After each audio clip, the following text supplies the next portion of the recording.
Covering news where you live. This is 5 News. Well, thank you for joining us here for the latest news and weather where you live. I'm Joe Ellison. Now let's talk about some road closures in Fayetteville. That's starting today at the Joe Martin Stage Race. This is happening, one of the races is happening down by Baum Walker. Cyclists from across the globe are set to compete in this annual race. It is North America's longest running multi-day stage race. Now the road closures and adjusted traffic patterns starting this morning and will last through the weekend. The first race, 8 a.m. here on this Thursday morning, the Arkansas Tourism Devil's Den Road Race. That's beginning near Baum Walker. Portions of South Cato Springs Road and South Razorback Road will have intermittent closures and adjusted traffic patterns as racers will exit the parking lot and approach the finish line near the stadium from the south. All right, before we get to other news, let's get a check of the weather with meteorologist Zach Scott. Zach, we're not off to a bad start for this day. Yeah, it's some patchy fog that we had to deal with to kick off our Thursday, but outside of that, we actually saw some sunshine, especially where the fog wasn't too dense for you.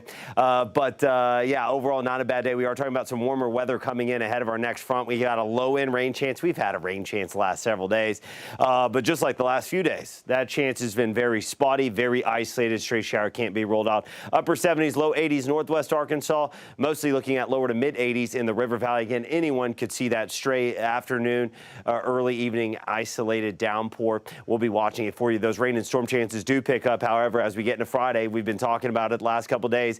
A couple rounds of rain and storms are possible. Ingredients coming together in the afternoon, especially for the River Valley South, where some pockets of damaging hail and damaging wind gusts can't be rolled out. Again, starting late Thursday, we're looking at a few isolated showers. As we go overnight, we're going to track showers and storms moving across the state of Oklahoma. If the complex of storms can hold together, it should overall be weakening as it moves across the state line into western and northwestern Arkansas Friday morning. If we can get the rain to linger, be a little bit more substantial, the atmosphere may not have enough time to recover later in the day, and our storm threat will go down and shift more to the southeast of us.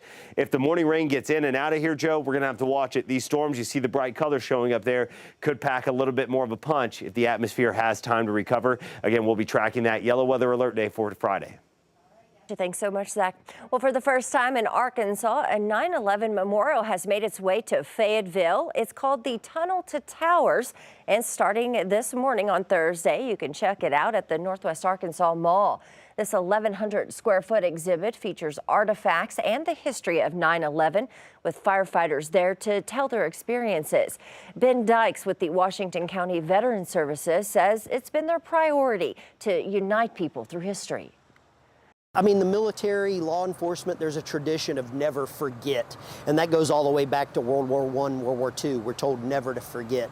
I'm a firm believer in we need to educate because there's people that don't know about it yet. And they need to know what happened to cause this to come to our county and what happened to bring our country together. And that's part of the reason we brought this to Washington County. Well, today this exhibit is open to the public with an opening ceremony, which will be from 10 to 4. You can tour Tunnel to Towers in the mall parking lot through the 21st.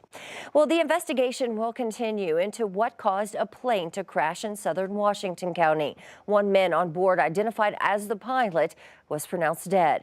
Investigators also say the plane was coming in from Oxford, Mississippi and going to Fayetteville. Authorities from several Northwest Arkansas agencies searched the area for nearly 3 hours on Wednesday. They eventually found the wreckage of the aircraft just north of Ferry Road. That's between I-49 and Highway 71. Micah Wilson has the full story. Johnny like this, I don't know, it's a real blow. It's always hard to say goodbye to a childhood friend, but to say goodbye to someone like Johnny Morgan is unbelievably tough. He was a great leader.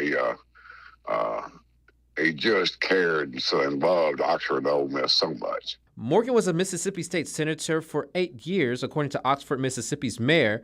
But to John Cofield, Johnny was just a friend. Johnny was very gregarious and outgoing and could tell the funniest stories you ever heard, and he had a way of just captivating you. Wednesday, Johnny was coming from Mississippi when his plane crashed near the Boston Mountains. Someone called and said they thought what they heard was a plane crashing.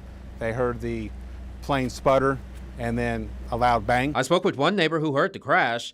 He says he didn't think much of it and thought it came from the highway. 5 helicopters, including Black Hawks and several first responders, searched the area for the plane, which could carry 8 to 10 people. A little after 3:30, the search came to an end. There's only one soul on board, which will be the pilot. First responders found wreckage from the plane and later confirmed 76-year-old Johnny Morgan died. Possibly. Oh, it's very sad. The person perished in the crash, so obviously very sad. And for those in Oxford, Mississippi, the news of the Ole Miss fan and Oxford native's death is hard to bear. Both those, the town and the institution, are the lesser for Johnny's death, and it will be mourned for a long time. In Washington County, covering News Where You Live, Michael Wilson, 5 News. All right, thank you, Micah. Well, those are some of your top stories on this Thursday. Make sure to catch up with us again tomorrow for more news. I'm Joe Ellison. Have a great day.